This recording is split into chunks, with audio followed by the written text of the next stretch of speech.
புதுச்சேரி ஆரோவில்லில் தேசிய குதிரையேற்ற போட்டி தொடங்கியது. இதில் சென்னை, கோவை, பெங்களூரு உள்ளிட்ட பகுதிகளில் இருந்து அழைத்து வரப்பட்ட குதிரைகள் பங்கேற்றுள்ளன. நடைப்பயிற்சி, அலங்கார நடை, உயரம் தாண்டுதல் என பல பிரிவுகளில் போட்டிகள் நடத்தப்படுகின்றன. வரும் 16ஆம் தேதி வரை நடைபெறும் போட்டிகளை காண பார்வையாளர்கள் ஆர்வம் காட்டி வருகின்றனர்.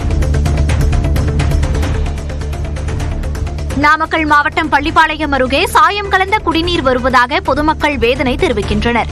காளியனூர் ஊராட்சிக்கு உட்பட்ட பகுதிகளில் கடந்த 15 நாட்களாக மேல்நிலை நீர்த்தேக்க தொட்டி மூலம் விநியோகிக்கப்படும் குடிநீர் சுகாதாரமற்ற முறையில் வருவதாக தெரிகிறது. இதனால் உடல் உபாதைகளுக்கு ஆளாவதாக கவலை தெரிவித்துள்ள அப்பகுதி மக்கள் உரிய நடவடிக்கை எடுக்க வேண்டும் என கோரிக்கை விடுத்துள்ளனர்.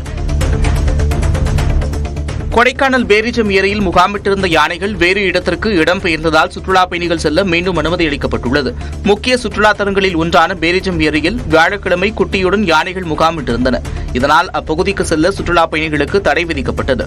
தற்போது அந்த யானைகள் வேறு பகுதிக்கு இடம்பெயர்ந்ததை உறுதி செய்த வனத்துறையினர் பேரிஜம் ஏரி பகுதியை பார்வையிட சுற்றுலாப் பயணிகளுக்கு அனுமதி அளித்துள்ளனர்.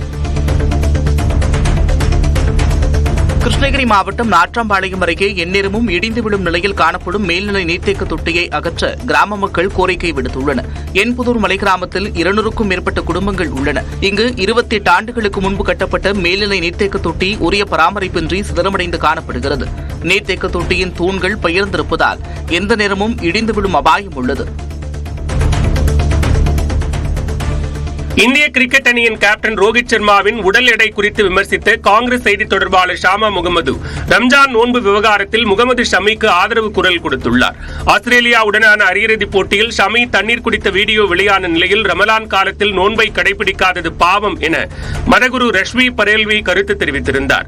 இந்நிலையில் இந்திய அணியுடனான பயணத்தில் முகமது ஷமி இருப்பதால் நோன்பு கடைபிடிக்க அவசியம் இல்லை என ஷாமா முகமது தெரிவித்துள்ளார். இடைவேளைக்கு பிறகு மற்ற செய்திகளை விரிவாக பார்க்கலாம்.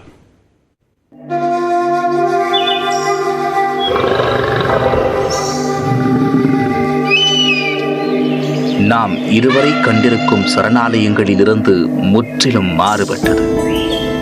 குரலற்ற உயிர்களை பாதுகாக்கும் வேள்வி. माताजी ने मुझे सिखाया था हम जानवर का और अलग-अलग जीव जंतु का सेवा कैसे करें.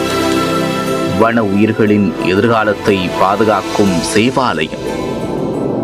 உலகம் உற்று நோக்கத் தொடங்கிவிட்ட சரணாலயம்.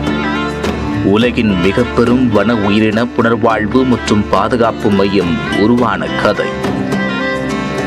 கண்டுகளியுங்கள் பிராணி மித்ரா, மந்த்ராவின் அற்புத கதை. நியூஸ் 18 தமிழ்நாடு தொலைக்காட்சியில் இன்று இரவு 9 மணிக்கு.